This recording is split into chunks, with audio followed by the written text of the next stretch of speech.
नमस्कार दोस्तों, आपका स्वागत है एडी मोटिवेशन चैनल पर के। जब आप मेहनत कर कर के थक गए हो, मेरे चैनल पर पहली बार आए हैं तो सब्सक्राइब कर दो। एक बार कहानी जरूर देखिए। यह कहानी गौतम बुद्ध के जीवन और उनके अनुभवों को आधार मानती है। दोस्तों, कहानी आपको पसंद आए तो लाइक और कमेंट जरूर करना चाहिए। कहानी शुरू करते हैं। सवेरे का समय था। धूप की किरणें पहाड़ों के शिखरों पर मुस्कान लाती थीं। एक छोटे से गांव में एक युवक नाम धर्मदीप रहता था। उसका सपना था कि वह जीवन में बड़ी सफलता प्राप्त करेगा। धर्मदीप को अपने सपनों को पूरा करने के लिए मेहनत करने का जज्बा था। वह हमेशा सोचता था कि मेहनत और समर्पण से कोई भी मुश्किल काम संभव हो सकता है। सपनों की उड़ान। धर्मदीप के मन में एक सपना था। उसे गौतम बुद्ध की शिक्षाओं को समझने और अपने जीवन में उन्हें लागू करने का इरादा था। एक दिन वह गौतम बुद्ध के जीवन और उनकी शिक्षाओं के बारे में पढ़ता हुआ था। उसे महात्मा बुद्ध की शिक्षाओं में विश्वास और संदेश के प्रति गहरा आदर था। एक दिन उसने फैसला किया कि वह गौतम बुद्ध की यात्रा पर जाएगा। धर्मदीप ने अपने मित्रों और परिवार से यह निवेदन किया और उनकी सहमति प्राप्त की। उसके मित्रों ने उसे अनेक सलाहें दी, लेकिन धर्मदीप का सपना और निश्चय अटल था। यात्रा का प्रारंभ। धर्मदीप ने अपनी यात्रा की तैयारियों को पूरा किया।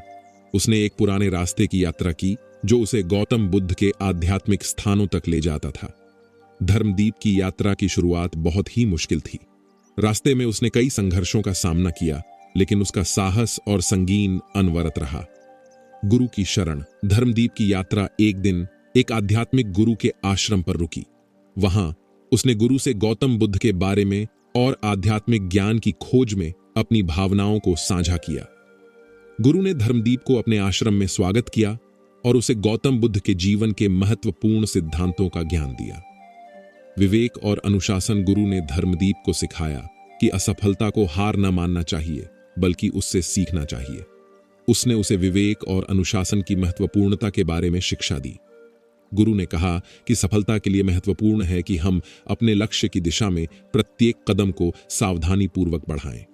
वह धर्मदीप को यह भी सिखाया कि समय का महत्व समझना जरूरी है और समय को उपयुक्त ढंग से उपयोग करना चाहिए। समझौता और साहस।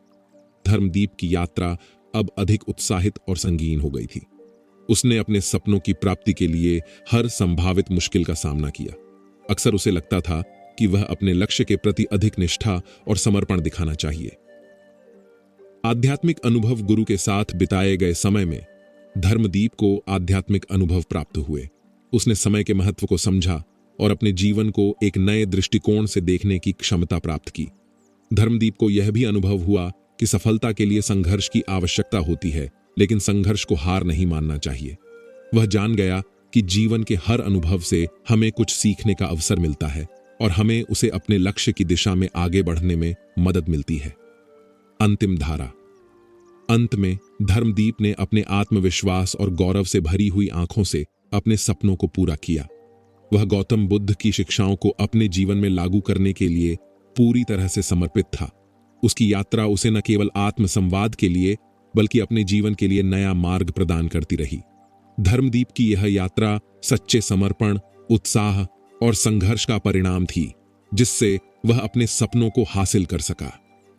निष्कर्ष। इस कहानी से हमें यह सीखने को मिलता है कि सफलता को प्राप्त करने के लिए मेहनत, संघर्ष और समर्पण की आवश्यकता होती है। असफलता को अपने मार्ग पर रोकने की बजाय हमें उससे सीखना चाहिए और अपने लक्ष्य की दिशा में आगे बढ़ना चाहिए। धर्मदीप की कहानी हमें यह सिखाती है कि सफलता के लिए न केवल अच्छे सपने देखने की आवश्यकता होती है, बल्कि उन्हें पूरा करने के लिए, उन्हें प्राप्त करने के लिए कठिन परिश्रम और संघर्ष की आवश्यकता होती है।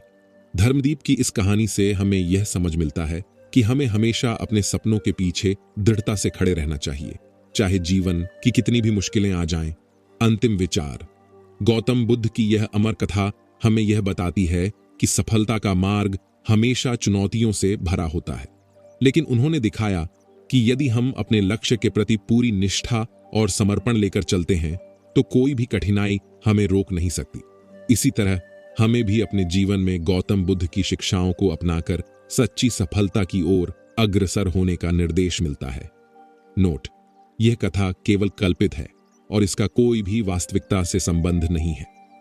दोस्तों, कहानी अच्छी लगी तो लाइक कमेंट कर दो। Thanks for watching. नमो बुद्धाय।